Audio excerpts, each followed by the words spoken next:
ओह भगवान के तोहके बनौले बाड़े कौन माटी सान के।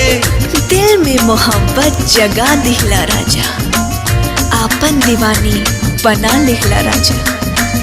रूपवा के हमरे बड़ाई तू के चार चांदे पे लगा दिहला राजा।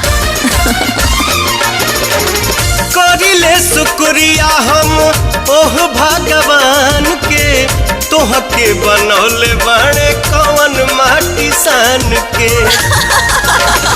हो रूप ऐसन बुझाला देखी सूरज ला जाला, रूप ऐसन बुझाला देखी सूरज ला जाला। जैसे चंदा उगल दरिया में दिल भइल